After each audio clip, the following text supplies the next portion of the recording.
Team India 17 ఏళ్ల తర్వాత T20 ప్రపంచ కప్ సాధించడంతో బీసీసీఐ 125 crores నగదు బహుమతి ప్రకటించిన సంగతి తెలిసిందే. ఇటీవల వాంఖేడే స్టేడియంలో నిర్వహించిన క్రమంలో ఇందుకు సంబంధించిన చెక్కును బీసీసీఐ అందజేసింది.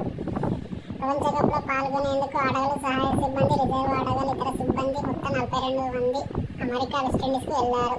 125 కోట్లలో ఎవరెవరు ఎంత మొత్తం అందుకుంటారన్న విషయంలో స్పష్టత వచ్చింది.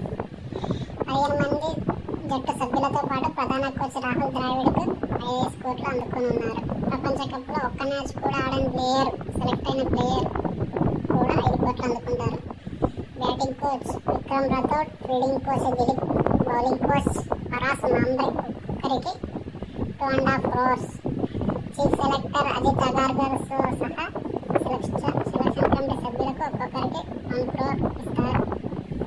సహాయక సిబ్బందితో 3 ఫిజియోథెరపిస్టులు, 3 త్రోడౌన్ స్పెషలిస్టులు, 2 మసాజర్లు, స్ట్రెంగ్త్ అండ్ కండిషన్ కోచ్లకు ఒక్కొక్కరికి 2 కోట్లు అందజేస్తారు. రిజర్వ్ ఆటగాళ్లుగా వెళ్ళిన రింకు సింగ్, శుభ్మన్ గిల్,